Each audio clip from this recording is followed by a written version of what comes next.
Hello and good morning all to the post-contest discussion of LeetCode Weekly 494. Let me check if the stream is working fine and then we will proceed.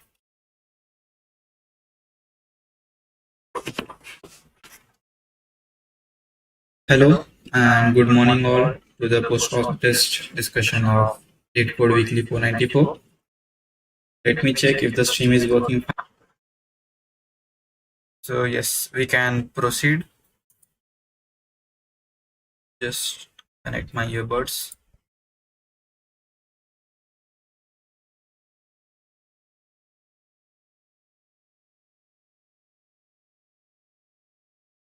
Fine and then we will proceed.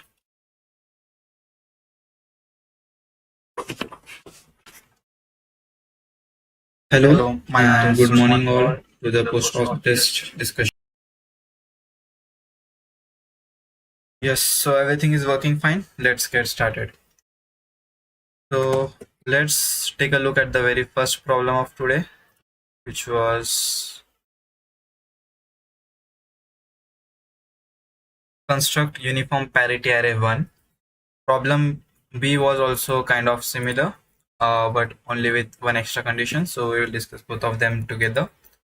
So the statement says we have been given an array of n distinct integers, okay? And you want to construct another array such that all the elements are odd or even. There should not be mixed parity. Either make all of them odd or make all of them even. And how can we do that? For each index I, you can keep that element as it is in the new array, or you can keep that element as difference of any two elements in the original array. Okay, so you can just do these two operations. Let's define those operations properly. So let's say if I had this array 1 2 3 4, so I can, in the new array, I can keep this element as it is. I can take 1 as it is, or what I can do is I can take this element. Let's say I'm on index 2. I can take this element, and instead of taking it as it is, I can take its difference with any of the other element. So I can just do 2 minus 1 or 2 minus 3 or 2 minus 4 or whatever. If I am on index I, then I can subtract any other element. So I can do either 2 minus 1, I can do 2 minus 2, I cannot do 2 minus 2 because I should not be equals to j. I can do 2 minus 3 or I can do 2 minus 4. I can place any of these elements, okay? So these are my two operations which I can perform. Keep same or subtract another element. Other element. Now notice, if I subtract a element smaller, then my sum is like my new element would still be positive. But if I delete like subtract a larger element from the current element, then for example something like this, then my resultant difference would be -1, which is negative. But in the problem statement, it is nowhere mentioned that we cannot keep the new element negative. In fact, in the given test case as well, they have created an array where the first element is negative. So negative elements also work in this first version of the problem. So let's divide our solution into three cases. First, like if the given elements are all odd, okay, the input itself contains all odd elements or all even elements, then you can just return true, because you can keep the whole array as it is and it would satisfy the conditions. Second, if let's say there is a mixture of some odd elements and some even elements, okay, then what will be the case? Like I have a mixture of some odd 1 1 3 5 7 and some even elements 2 4 6 8. Then what I can try is I can try to convert all of these odd elements, like I can try to convert all of these into even elements or convert all of these into odd elements. So I have two options. If I want to convert all the elements into, let's say, even, then what I can do is, from odd elements I can just subtract any other odd element and I can get an even element, right? I can do 1 minus 3, it will give me 2. Here it is 1, so I can do 1 minus 3 with this 2 and I can get minus 2. For 3 and 5 I can subtract, let's say, for 5 I can subtract 3, 3 I can subtract 1, or any other odd element, and I would still get all the even elements. So I can definitely turn my given array into all even elements. Similarly, if I want to turn all of my elements into odd, then what I have to do is, for each even element I can just subtract any odd element. 2 minus 1 would be 1, 4 minus 1 would be 3, and all elements would then be odd. So I can do any of these operations and I can make whole array even, or I can make whole array odd. So you can see that a solution is always possible, so you can just return true for this particular problem. So that is it. In the second problem, the whole statement is same except for this additional condition. Nums of 1 minus nums1 of I minus nums1 of j should be greater than equal to 1. So what does this condition means? So let's say if I'm on index I, okay, I can only perform this operation, nums of I minus nums of j should be greater than equal to 1, or you can also say it should be greater than 0, right? Greater than 0. That means if I'm subtracting any element, then the result should be greater than 0, or it should be positive. That means I cannot subtract, let's say if my current element is 3, then I cannot subtract 3, I cannot subtract 4, I cannot subtract 5, or I cannot subtract any element which is larger than 3, because 3 minus 3 would result into 0, which is not greater than 0. And for all these cases where any element is greater than 3, the resultant would be negative. So this is also not allowed. So what I can do is, I can only subtract smaller elements. I can only subtract smaller elements. So this is the condition. And if you have decoded this condition, then we can just extend the logic from previous solution, that if all elements are odd or even, then I can just print true. But now we will have to check, can I turn all of my elements into even, or can I turn all of my elements into odd, right? So let's just check for those.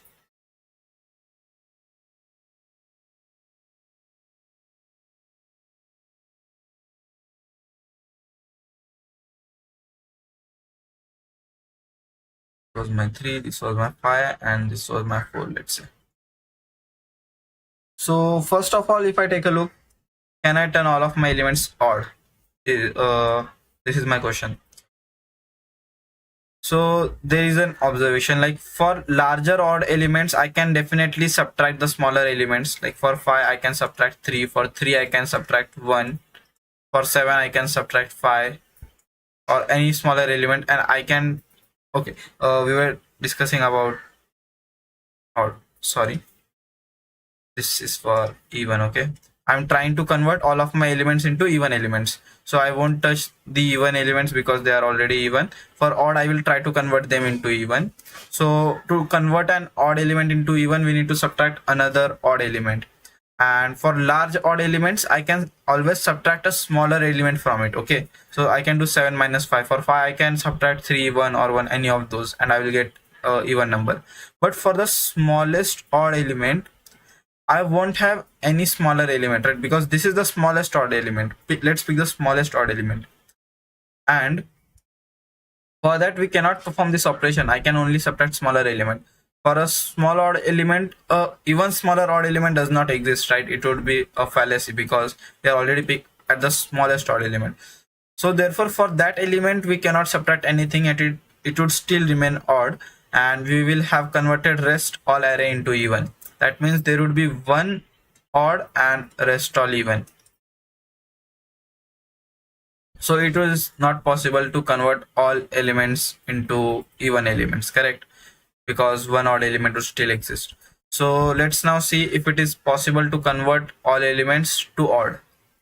So if I want to keep all elements to odd, 1 1 3 5 7 4 4 6 8. So for this, what I can do is I will not touch the left part. I will not touch odd elements at all. I will only select even elements, and for those even elements I will try to subtract a odd number, because even minus odd will give you a odd number. And to perform the subtraction operation at all, I need a smaller element, right? So I just need to check if the smallest number is odd in the whole array, then I can always subtract that number from all the even numbers, and then I can get the whole array to be odd, whole array as odd. And that is our solution for the second problem. So that is it for the first two problems. For the second one, here is the code. You can see I'm checking, I'm keeping a flag if there are odd elements in the array, if there are even elements in the array.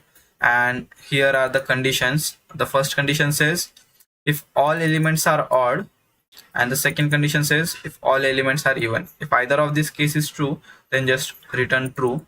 Next, I'm checking if I'm finding the minimum element of the whole array, and if the minimum element is odd, okay, if the minimum element is odd, then I can subtract that element from all the larger even elements, and I can turn the whole array odd. So that is our solution. We cannot turn whole array even, right, as we saw, because the smallest odd element, we cannot do anything, and it would still be smallest odd only. So rest all would be even and one would be small, which will not work. That's why we'll always try to convert all the array elements to odd, and that can only be done when the smallest element is odd. So that is our condition. So this is a simple O of n solution. We are just iterating upon all the elements and checking the conditions. So that is it for problem B. Let's move to problem C. So the problem C says minimum prop removals to achieve target XOR. Okay, so I hope you all know what XOR is. Bitwise XOR. Let me draw the table for you. 0 0 0 1 1 0 1 1. So bitwise XOR means if both bits are different, then you have value 1, and if they are same, you have value 0. This is the bitwise XOR operation. Okay, A, B, and result, and it is denoted by A XOR B, this symbol, or in mathematical terms it is represented as this symbol. Okay, so that being the XOR operation, what we have to do is we have to find minimum removals to achieve target XOR. Okay, we have been given an array nums and an integer target. You may remove any number of elements from nums, possibly 0, and we have to find the minimum number of removals required. So bitwise XOR of remaining elements equals to target. If it is impossible to achieve target, we have to return -1. So let's say I had 3 elements, 1, 2, and 3. Let's write those in binary, 0 1 1 0 and 1 1. So XOR can be done on more than 2 elements, right? We can just take the result of this. Bitwise XOR of 1 and 2 is 3, which is like this, and we can perform another XOR, and the resultant XOR would be 0. We are performing this operation bitwise, so it can be extended to more than 2 elements. First thing, so what we have to do is we have to select some subset of this whole array. Let's say we had this 6 elements, A, B, C, D, E, F. We have to select a subset of this. We can select A, C, E, F, or we can select B, C, D, or we can select any subset. It might be empty. It does not matter, because they have mentioned you have to return minimum number of removals required, and it can be 0, possibly 0. So select any subset and remove it from this array. If I select A, C, E, F, then my array left would be B and D. Now I have to make sure that the bitwise XOR of the elements left in the array is equals to target, and this target has been given in the problem itself. So we have been given an vector of int, and we have been given a integer target, and we have to select some subset and delete it from the array such that the XOR of remaining array is target. So that is our problem.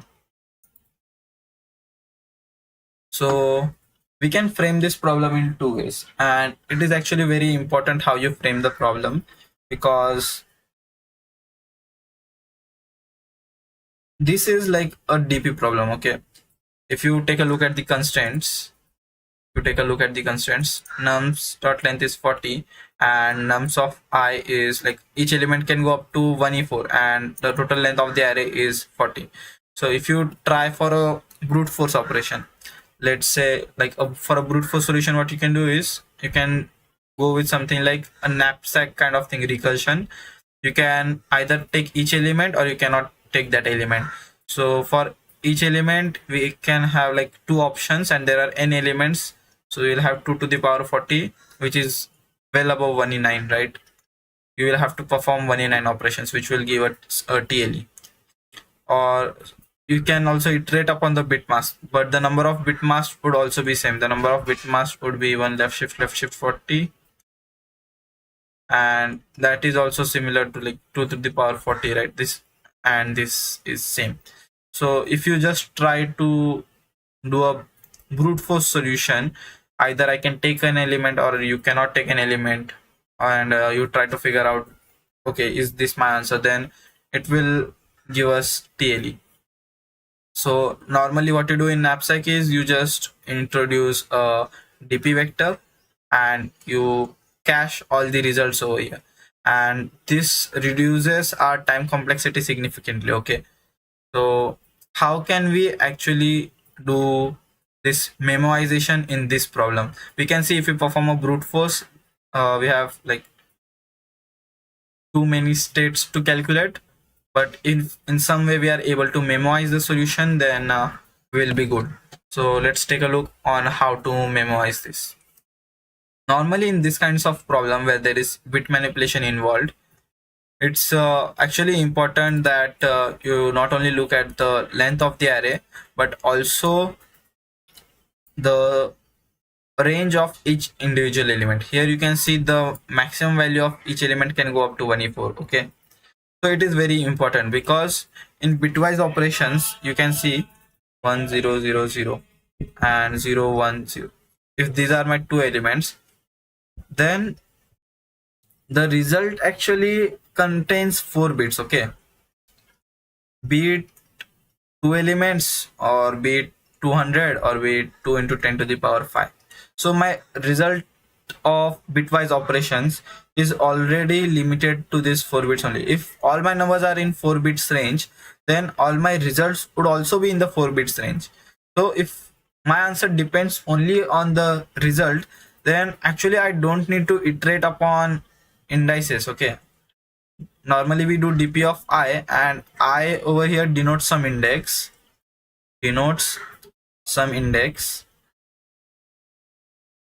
and we store some additional states. For knapsack DP we store weight left or weight taken, something that kind of thing, and for other DP problems these states vary, but most of the time this is our primary state, right? DP of I up till index I have taken this many elements. So we will try a similar logic over here. We can frame the problem in two ways. What we can do is DP of I comma j denotes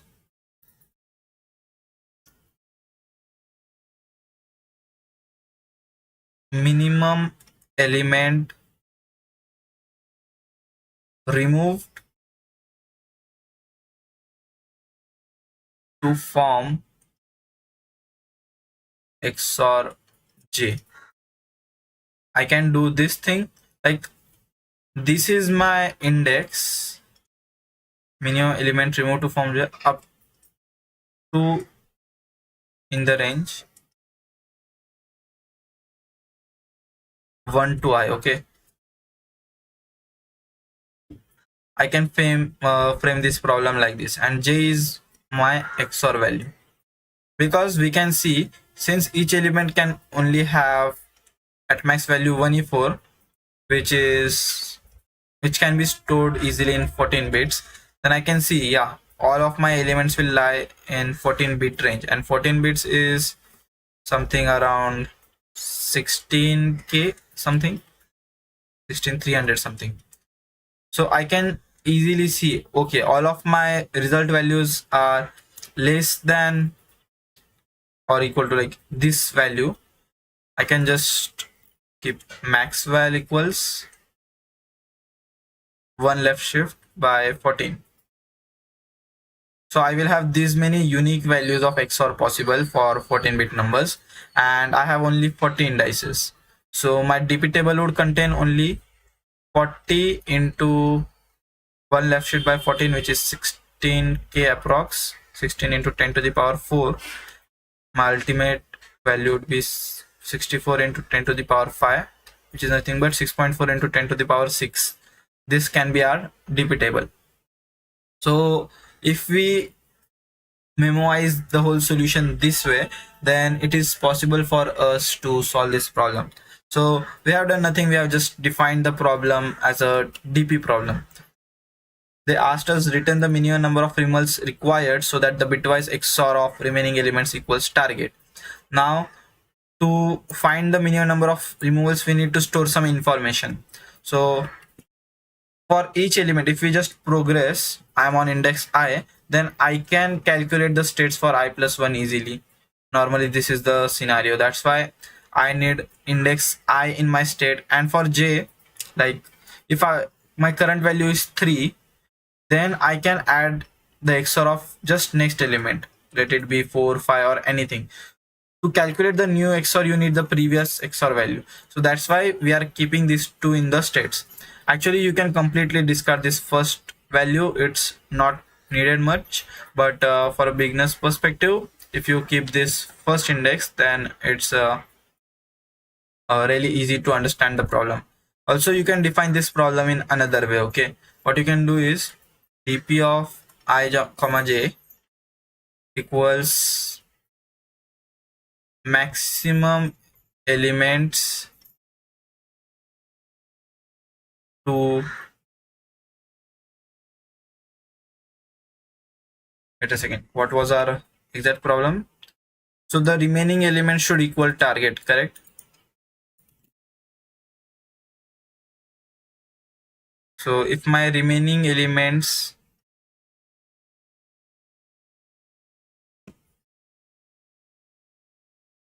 wait a second,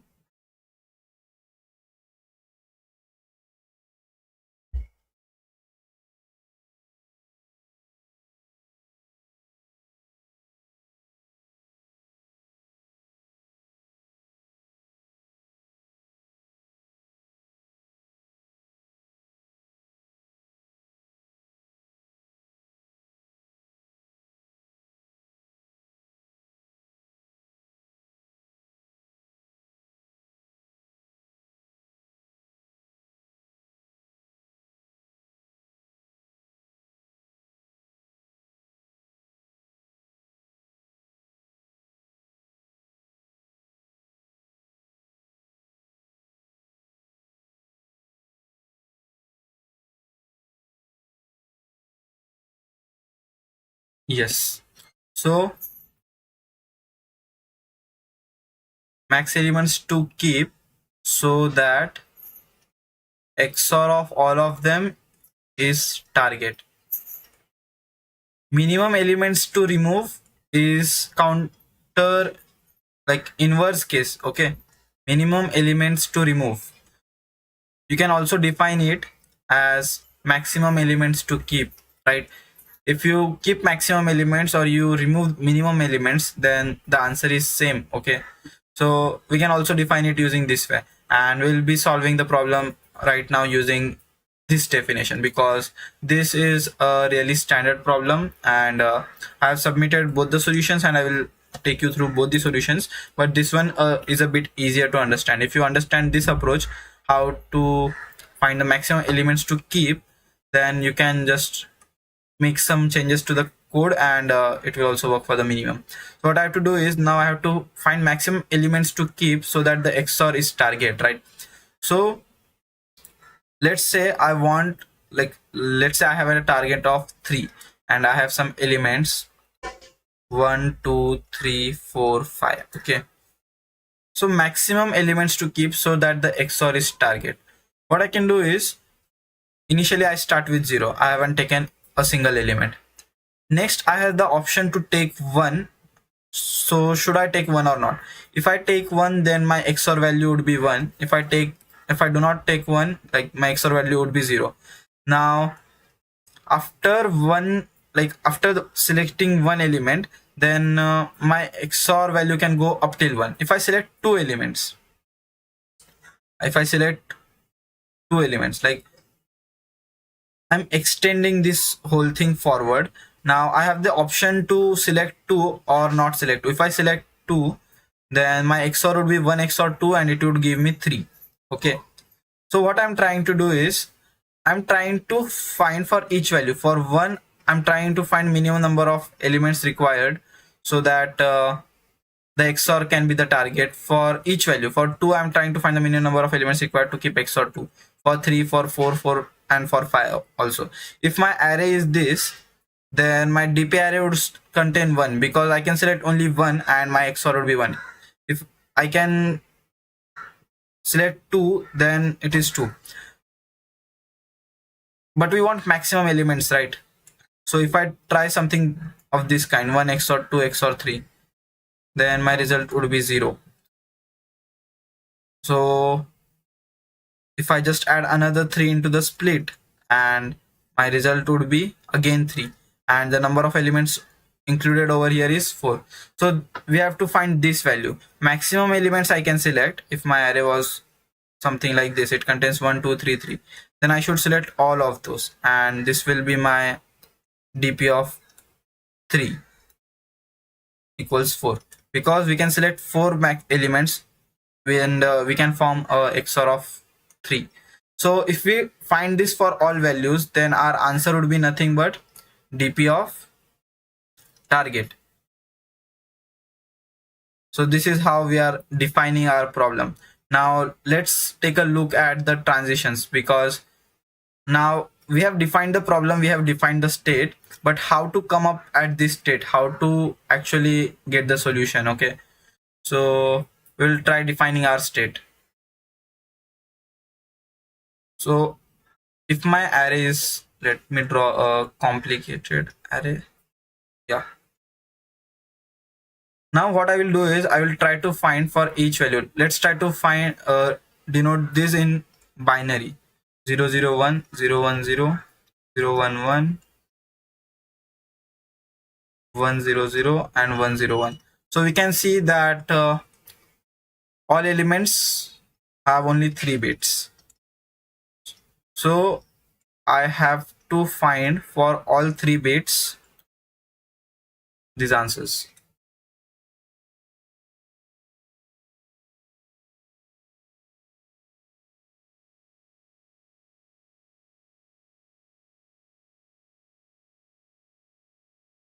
So for each of these values, we have to find the maximum number of elements we can take to arrive at this value by performing the XOR operation. Now initially I have 1. Okay, let's say I start from 0. Then I have total 7 operations. I can either perform XOR with 1, XOR with 2, XOR with 3, XOR with 4, XOR with 5, and the individual value that it will give me is 1. So I can just start working one by one. Instead of diving through all the elements, let's work our way through each element. So if I just consider the first element, then if I perform XOR for all these values, initially I start with 0. Now I'm performing XOR with 1. Then that means if I take one element, I can arrive at an XOR of 1. Now I am at 2. So this is initialized with -1. I cannot arrive at this value for now. Okay, but I can arrive on 1. So if I select 2 and I perform the XOR, since I can arrive on 1, I can perform its XOR with 2. 0 was already possible, so I can perform its XOR with 2 and get a new value. And since 2 is my new element, I can also set it to 1. Okay, in one step I can arrive at an XOR of 2, but 3 is not available yet. I have not reached the state of 3. I cannot form an XOR of 3 right now, so I cannot take 3 XOR 2 for now. I can only take XOR with 0 because that's one of my possible values, and XOR with 0 would give me like 2, and for 2 then I can set that minimum value. So we will go through each of these elements, and for all the possible resultant values we will try to find, okay, if I am reaching on this value, what is my maximum. So let's actually create this whole array. Control C.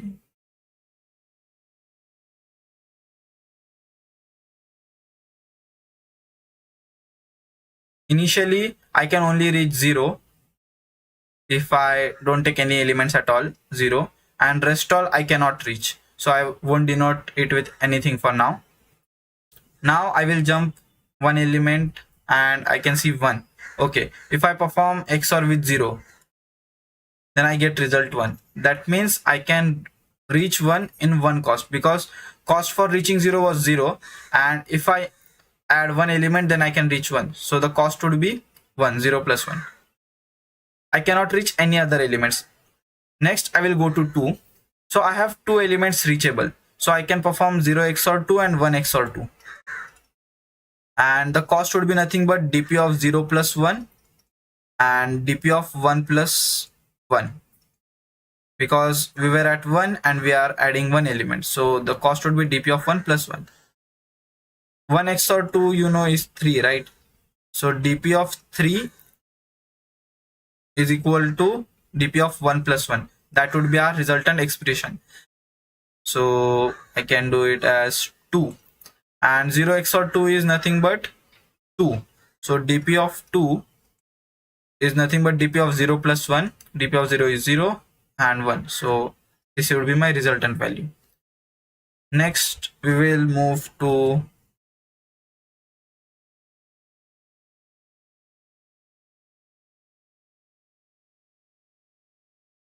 another element. So we have now performed the operation for 2. Now we will go for 3. So we have 0, 1, 2 and 3 as possible values. 0, 1, 2 and 3. If I take XOR of all of these elements with 3, then what are the values that I get? 3 XOR 0 is 3, 1 XOR 3 is 2, here it would be 1, and 3 XOR 3 is 0. So this would be my final state. This is dp of 2, dp of 1, dp of 0, and the cost would be nothing but dp of 0 plus 1, dp of 1 plus 1, dp of 2 plus 1, and dp of 3 plus 1. So let's actually write all of these values into our dp table. Now you can see dp of 3 already contains some value 2, right? And now it says dp of 3 equals to dp of 0 plus 1, which is 0 plus 1, that is 1. Okay, so I can either keep it as 2, or I can change it to 1. But since we are trying to maximize this value, we can select the maximum one. So I will not take the value from this dp state. I will keep the original one. I will keep the maximum one. Next I will go and check for 1. dp of 2 equals to dp of 1 plus 1. dp of 2 is currently 1, and it says I can replace it with dp value of 1 plus 1, which is nothing but 2. So I will erase the earlier value and replace it with 2, because 2 was the new maximum. Similarly I can change the state for dp of 1. dp of 1 is nothing but dp of 2 plus 1. So earlier dp value of 2 was 1, right? So for 1 also I can change this thing and I can put it as 2. And for dp of 3, what I can do is, sorry, this is dp of 0. dp of 0 says earlier value of dp of 3 plus 1. Earlier value of dp of 3, it did not exist, or did it exist? 1 XOR 2 is 3, so it was 1, and so now it will have 1. Like we can select, okay, no, it will have 2. We will place dp value of 3 over here, so we can just proceed our way like this. dp of current I equals to element XOR with dp of previous I. Okay, for each element, if we calculate these values, we are good to go. So let's take a look at how we can do this in code. Okay,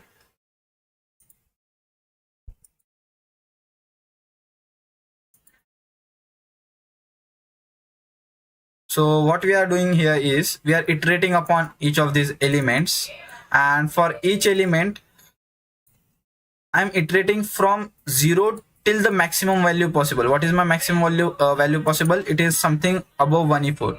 So I'm multiplying last, like, maximum value with 2 until it is greater than 1e4, and when it is 1e4, I create a whole dp array, and that dp array states, okay, for each element what is the maximum number of elements I can take to reach XOR sum as that particular value. And then I'm iterating upon each of those elements, and for each element I'll be taking into consideration, okay, if I perform the XOR, then the resultant new maximal would be either the previous maximum itself, this is the same value as this, or if I go through this path, okay, I'm performing the XOR with I, so my operation would be increment by 1.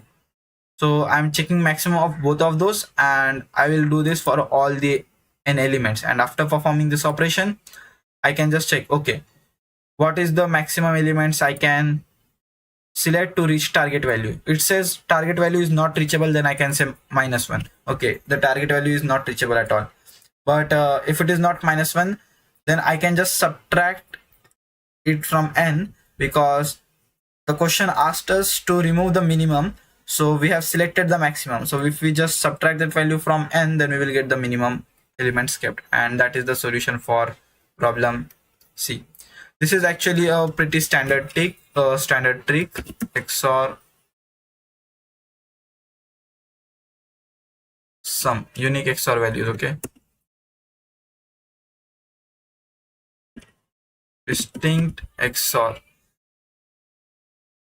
values in an array. So this is the exact same method we are using. Here they have performed a brute force kind of solution.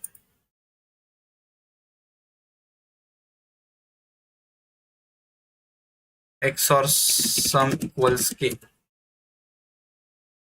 Count sub arrays with given XOR. Okay, so this is the exact same problem, which is like a pretty standard problem, and you can solve this problem with a time complexity of O of n into log of 32, because since we are iterating upon each bits generally, here we are iterating upon all the possible values, which is nothing but 2 to the power log n, or you can just say the maximum element. We are iterating upon that, and we are iterating upon the nums array, so the time complexity would be 40 into 10 to the power 4, approximately 10 to the power 4, because we are actually iterating up till 16k, right? Nearest 2 to the power, which is power of 2, which is larger than 10 to the power 4. So that would be our time complexity of this solution. Hello, LeetCode 56. I can see you in the chat. If you have any doubts related to problem C, then you can ask in the chat. Else we'll move to power of 2, which is larger than 10 to the power 4. Day.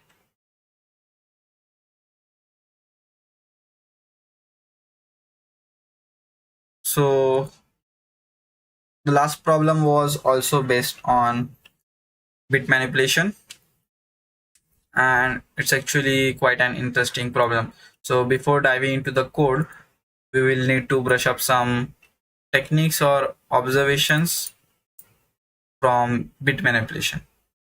So let's get started with the problem. So the statement says a subarray is good if bitwise OR of all elements is equal to at least one element present in the subarray, and we have to return the number of good subarrays in nums. So this is the problem. Let's try to decode it. So if I have voice is not audible, let me check. Actually it's audible. Can you confirm if it is audible right now?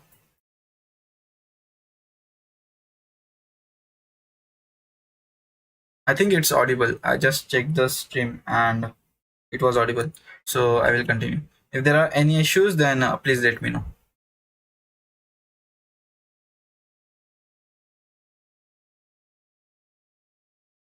Yes. So what is a good subarray? Good subarray. So it is a subarray where bitwise OR of all elements is equal to at least one element present in that array.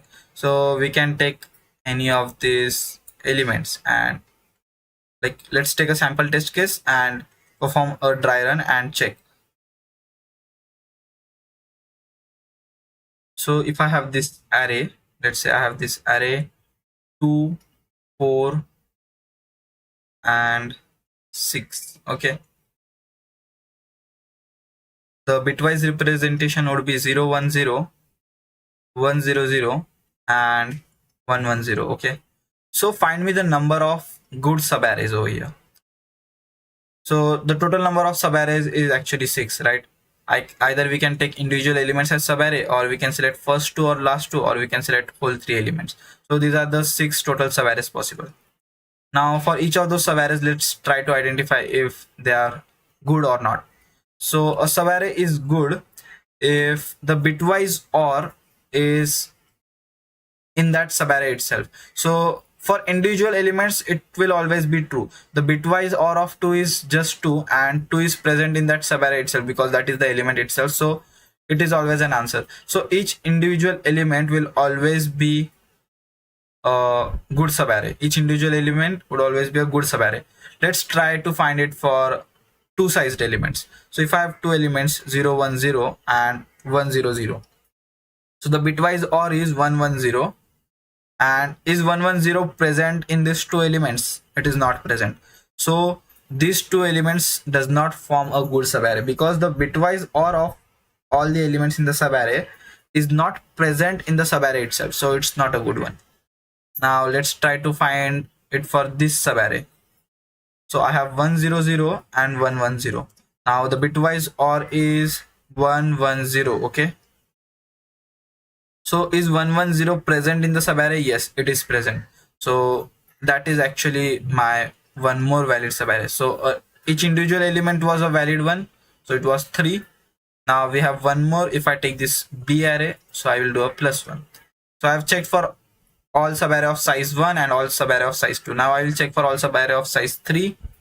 So I will have element 0 1 0 1 0 0 1 1 0, and the bitwise OR would be 1 1 0. So this was our whole array, and we can see that 1 1 0 is actually present over here, right? So the subarray of size 3, that is the whole array, it will also be a good subarray.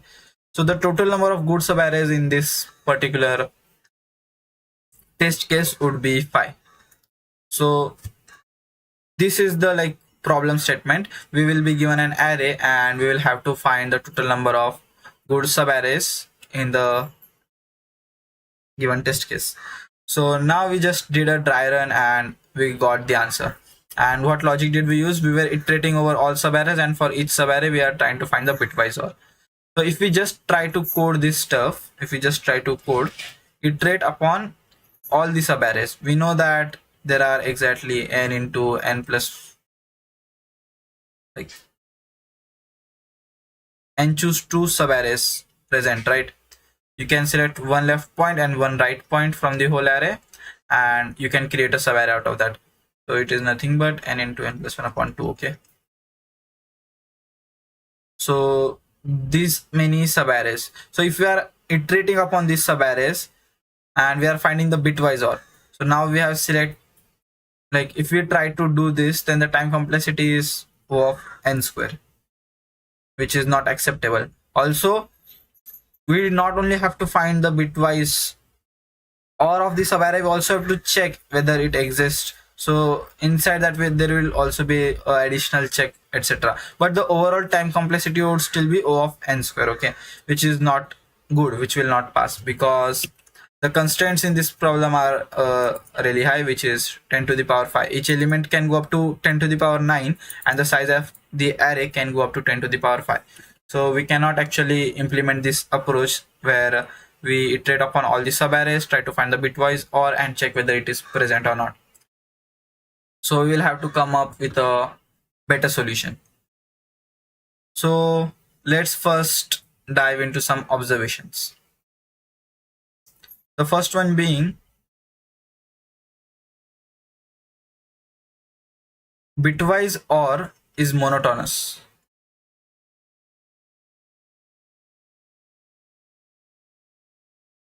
What does this mean?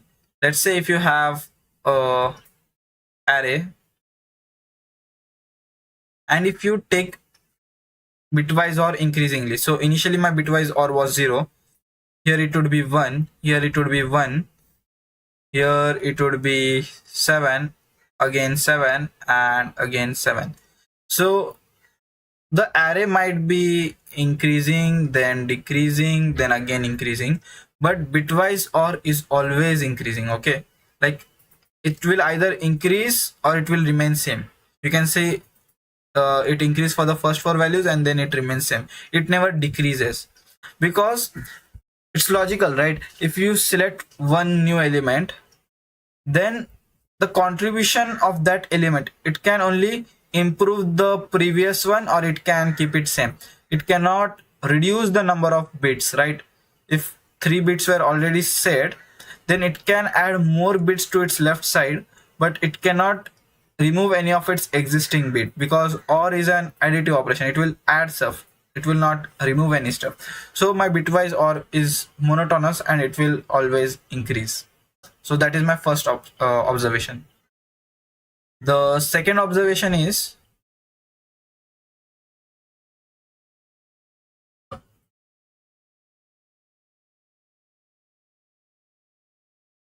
only log n unique values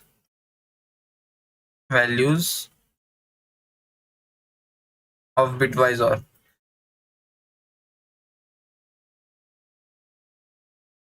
So if you have an array and you take the bitwise OR, which was like this, I'm calculating the prefix bitwise ORs, okay? So this is the prefix bitwise OR. 1 is still over here, the 3 is still over here, 7 is bitwise OR of the first 3 elements, this 7 is bitwise of OR of first 4 elements. So this is prefix bitwise OR, bitwise OR sum. You can call it OR sum, okay? You can call it OR sum. So this is prefix OR sum array, and the observation is there exist only log n unique values of bitwise OR sum, prefix OR sum. Everything is bitwise, so I will not mention it again and again from here. I will just say, okay, if I calculate prefix OR sum, there exists only log n unique values. If my number is of, let's say, up to 1 in 9, that is approx 30 bits, so there will only be 30 unique bitwise values of prefix OR sum. Why is it so? You can try any random cases, like if you select elements up to 3 bits, then my bitwise XOR, like my bitwise OR sum, will have at max 4. It can either be 0, or at each moment 1 new bit can get added. If a new bit gets added, then my unique values will increment by 1. If a new bits if a new bit is not added, then my value remains same. Okay, so 0 would be as it is, or it will go to 1. Like I have added one bit. Next, again, if I add one more bit, then I will have 2 bits set, or I will have the option to not set that bit, and it would be like this previous value only. It would just be 1. So I can add at max log n bits, right? I can add at max log n bits. Earlier there was value 0, and I can add log n more bits. So if my number is of 30 bits, I will have 31 unique values including 0. Here I did not include 0, but if we include 0, then we have 31 unique values for any prefix or sum. Even if your array is of, let's say, 1e5 length, 1e9 length, or whatever. So this is the first observation. Because let's say you try to find for each element, like for each subarray, the sum, like if you are trying to find the, okay, for any LR segment, what is my bitwise OR, and for that we will check it. So we can actually prove that if we are iterating in a smart way, the prefix XOR, like prefix or sum, is like at max 30 unique values, right? So maybe we can use this unique property and trim down our solution into from n square, n into n, maybe into n into 30. If we, like, we have seen this observation that this thing is always true. So can we employ it in our solution in such a way that it will reduce the time complexity from n square to n cross 30? So that is our target for now. Let's try to think what we can actually do. So let's first take one more test case, and we'll try to come up with an approach maybe where we can use this unique property.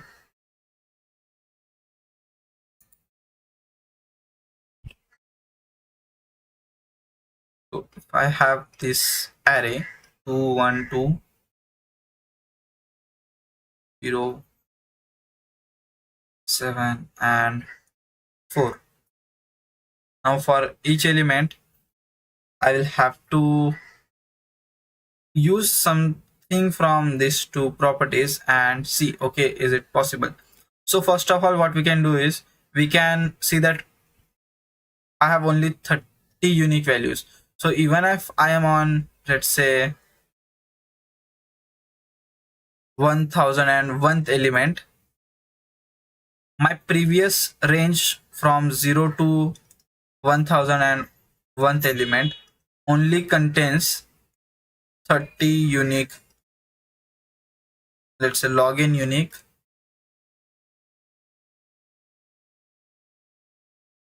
prefix or some values, correct?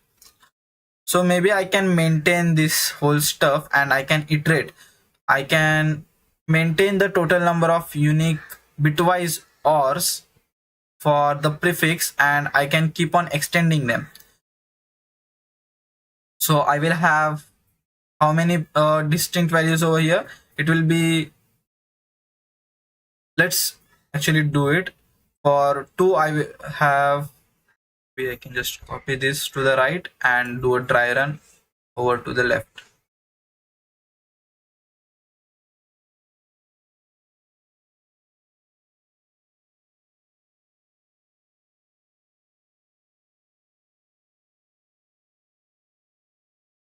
So initially I have 0. Now if I include 2 in the bitwise OR, then it will be 2. If I don't include it, it will be 0. So we will have these two values.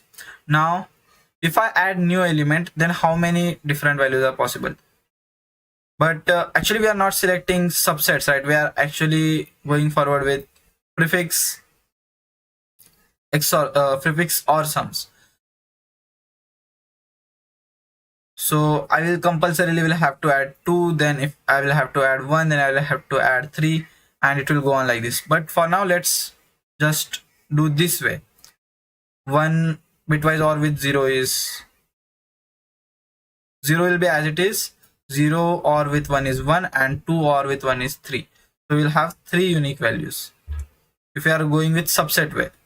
Currently, for each element I am trying to find the number of possible bitwise values if I include those element or not include those element. This is actually subset thing and not a subarray thing, but we are trying to come up with some observations of it, so it's fine. Next, if I do a bitwise with 3, 0 1 3, it will be like this. And for 2, if we try to do it again, okay, actually I forgot to write 2, because if I don't take the bitwise OR at all, then it is 2 will be there. So it will just go on like this, right? 0 1 3 2, 0 1 3 2. But we can always make sure that there are at max log n elements in this. Maybe try to look at it from some other way. Okay, we can see this. Okay, the total number of unique elements in the previous range. If I am on ith element, then 1 to I will at max contain log n, and we are trying to use it to check, okay, how many elements satisfy this condition. So if I select an element, like if I'm on index this, if I'm on this index, now I want to calculate the bitwise OR of this range, or if I want to calculate the bitwise OR of this whole range, or if I want to calculate the bitwise OR of this whole range, is it actually possible at all? Earlier we were doing it in n square, but if we try to use that earlier method, then maybe it can help us find it in a better way instead of n square. So this is what we have to do. If I'm on index I, then I have to find for some index L, L1, L2, L3, I need to find the bitwise OR of the range L3 to I, or L2 till I, and L1 till I. So I need these values somehow, and I can devise a check. Okay, so my check in this case would be, what is the bitwise OR of this range, and let's say the bitwise OR is B3, B2, B1. So first I will find the bitwise OR of this range, and I will see whether that bitwise OR also exists in that range. Does it exist in this L3 to I range? Does it exist in L2 to I? B2 exist in L2 to I range? Does B1 exist in L1 to I range? And if I am able to successfully check for those conditions, then we will have our solution. So we are thinking along those lines. For each I will try to find the number of, I will try to find the unique bitwise OR sums, and I will check, okay, does that OR sum exist in this my L to I range? And if it does exist, then maybe we can add it to the answer plus plus. Or let's say it exists in multiple values. What do I mean? This was my A1, A2, A3, A4, A5, and A6, and so on. And if I'm on A6, and if bitwise OR of A4 to A6 is equals to A4, okay, is equals to A4, and bitwise OR of A1 to A6 is also equals to A4, then that means I can either select this range, that is also valid. I can select this range starting from A3 to A6 or A1 till A6. All of these ranges are valid because the bitwise OR of all of these ranges would be A4, and A4 would be part of all of these arrays. So all the arrays starting from A1 till A4 and ending at A6, that is nothing but A4 minus A1 plus 1. So these many arrays would be valid, so we will have to add it in answer. So this is our first breakdown of the problem, that we see, okay, we have some unique property that for the previous range I will have only 30 unique values, and using those I can compute bitwise OR somehow. and we can use this bitwise OR over here. If I am able to check, okay, this is the first element where bitwise OR exists in the array, and this is the last element where bitwise OR exists, then last minus first plus 1 would be my answer for current R. Then I can just move to my a seventh element, and for a seventh element again I will try to find for each value, okay, what is the first range where bitwise or exists in the array, what is the last, and then I will add it into the answer. So that is how we will proceed with this problem.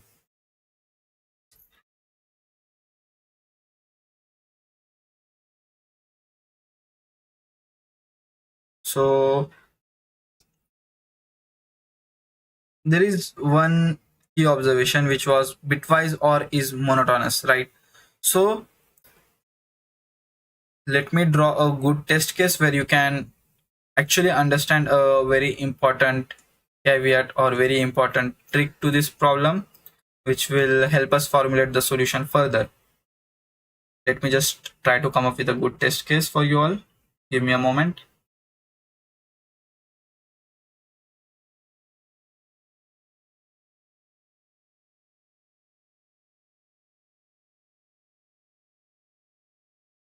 So the test case should be something like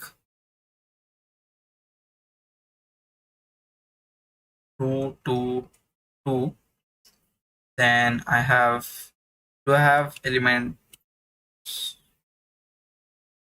here 0 0 1 1, and at the very end I will have 3 and 3. So if this is my array, now I can see that for if my bitwise OR is 0, then 1, 2 and 3, there are 3 subarrays satisfying this condition. So for bitwise OR 0, I have 3 subarrays satisfying the condition. If my bitwise OR is 1, then this one will satisfy, or this subarray will also satisfy first 3 and first 4, and this 3. All these arrays would satisfy the condition. Also this one. So my total would be 1 plus 2 plus 3, 4, 5 and 6. So if my bitwise OR sum is 1, I have total 6 subarrays which contributes to that. Okay.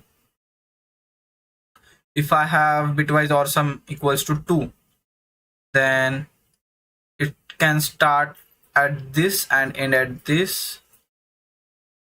It can start at this index, finish at this, this or this. So I will have 3 options initially. It can start at this and again end at 3 more index. So plus 3. Now for these 3 elements, I can just select 3C2, right?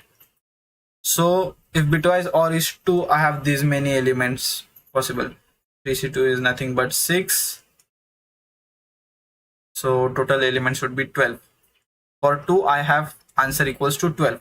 Currently, I'm doing a dry run, and next we will actually formulate how we can write this whole thing in code. Okay. Now I'm trying for each bitwise OR.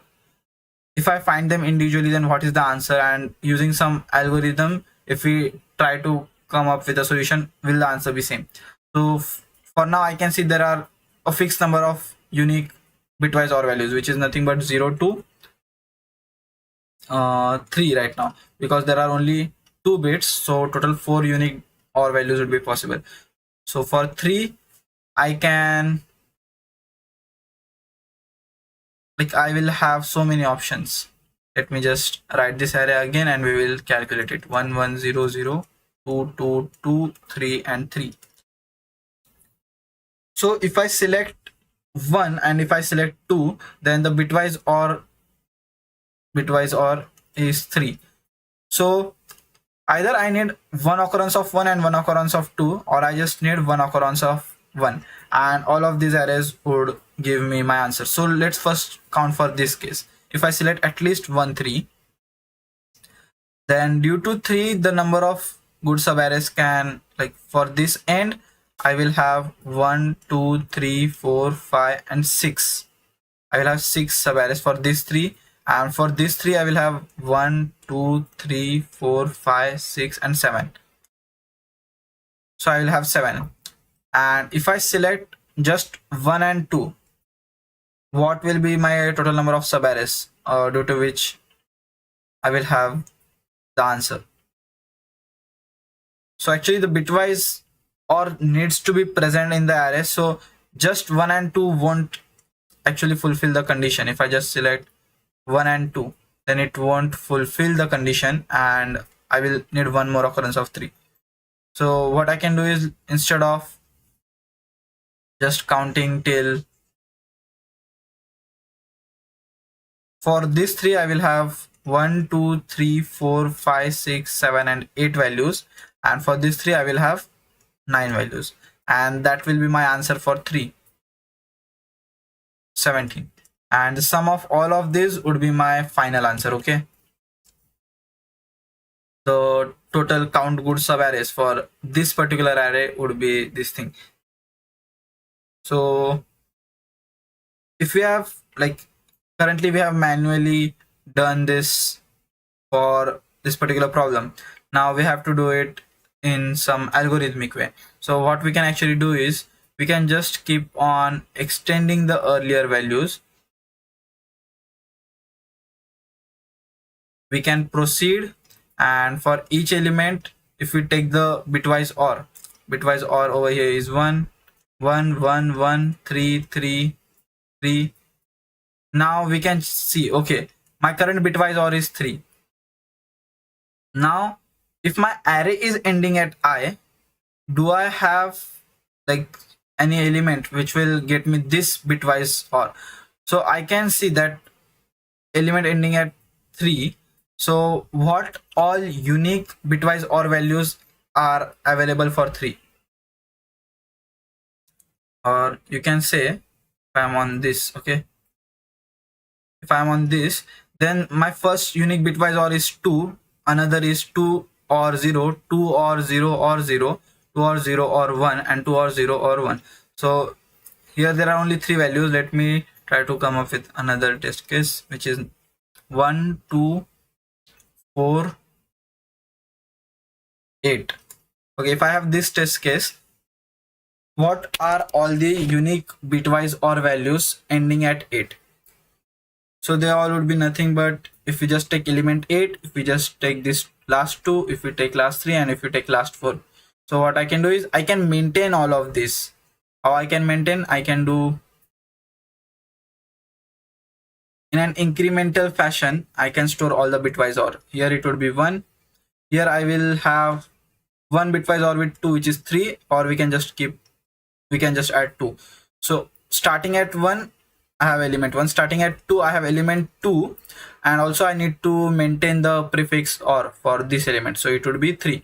Now 3 bitwise OR with 4 is 7, and 2 bitwise OR with 4 is 6, and 4 will be added. And at this case over here, at last I will have 8 bitwise OR with 7, which is 15, and with 6, 8 bitwise OR with 6 is 14, and 8 bitwise OR with 4 is 12. So if you actually see these sub arrays, 8 bitwise OR with 4 is 12, which we have written over here. For last 3 elements it is 14, and for first 4 last 4 elements it is 15. So if we are building this array in incremental fashion, then in just like how many unique earlier values were there? Here we can see there were 3 elements, so we need to extend 3 elements to the right. If there were 10 elements, we need to extend 10 elements to the right. We will have to add bitwise OR contribution of 8 into those 10 elements. If they were 100, then we will need to add that contribution to 100 elements. But this is wrong, because earlier we saw that the total number of unique bitwise prefix OR will be at max log n, which is at max 30 for 1 in 9. So that means my unique values in this range would only be at max 30, and I will need to add contribution to at max only 30 elements. So for each element I will add the contribution to at max 30 elements, and I will proceed.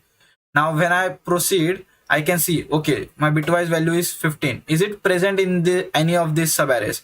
Is bitwise or present in first or last two or last three or last four. If it is present in anything, then I will add the contribution. If it is not present, then I will not add anything.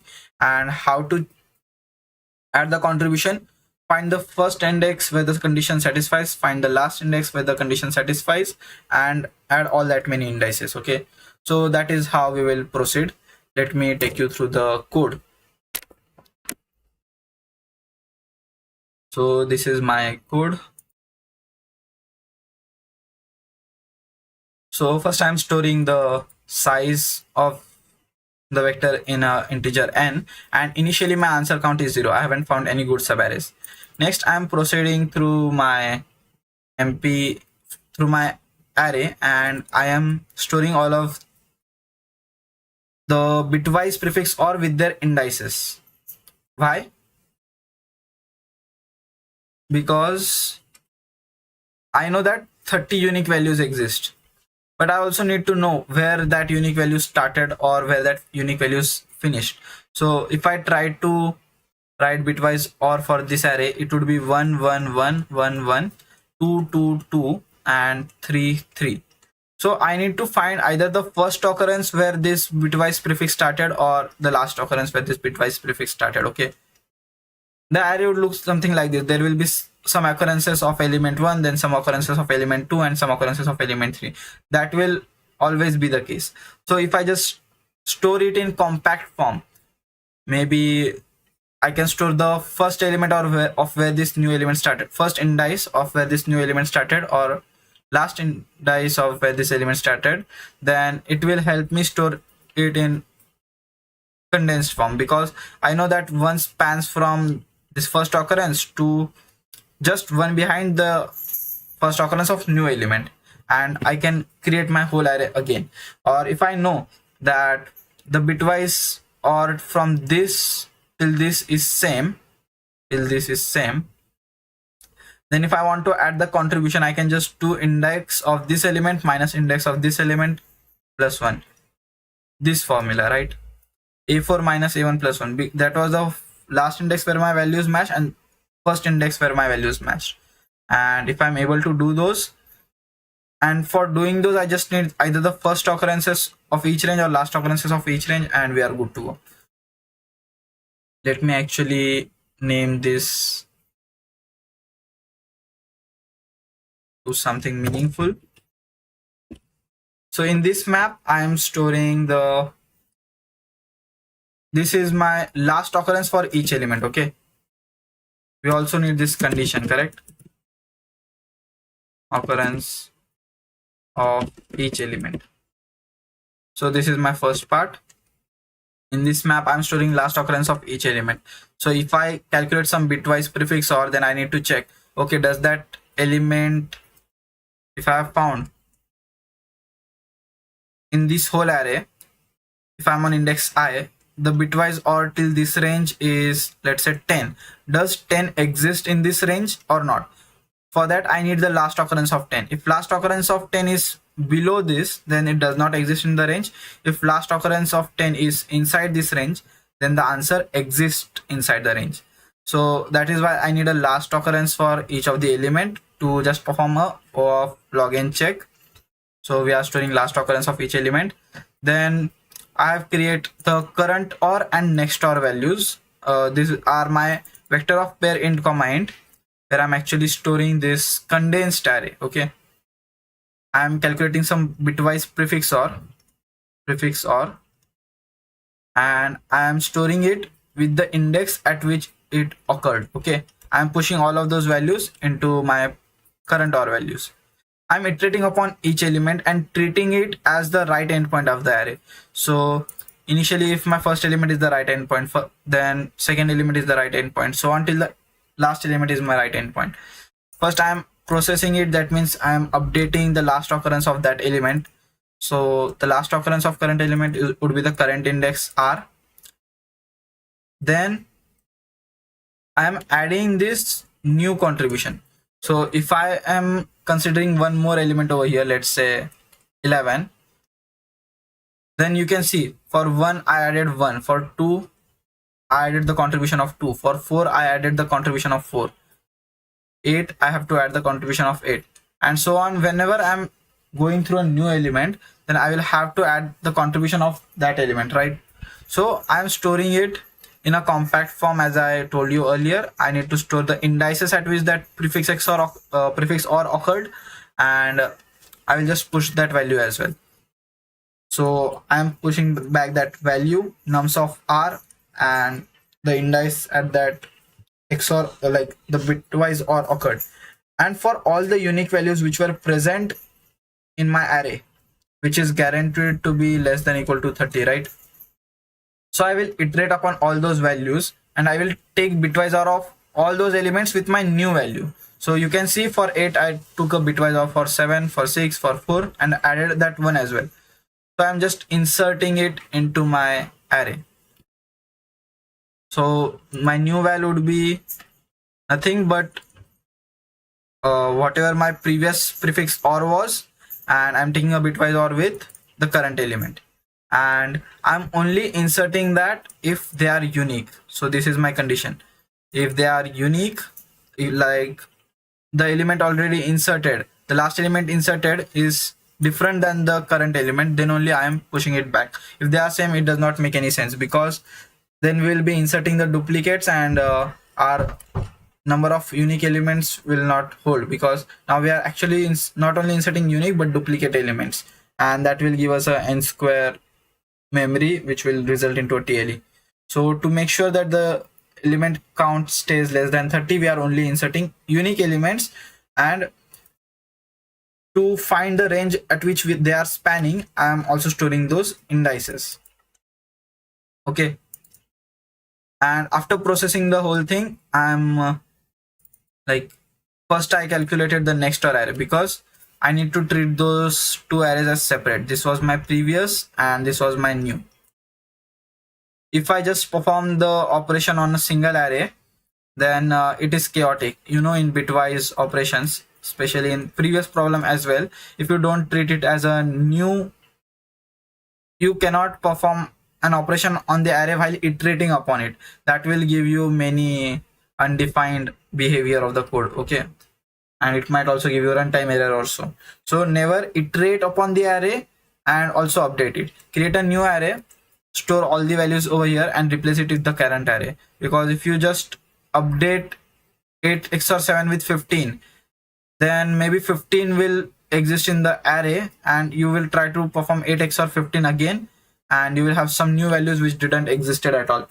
So to avoid that case, we are actually creating two arrays, current XOR and next XOR, current OR and next OR. And once we have calculated the next OR array, we can store it in the current one, and then I'm just clearing the next OR for the next iteration of the code.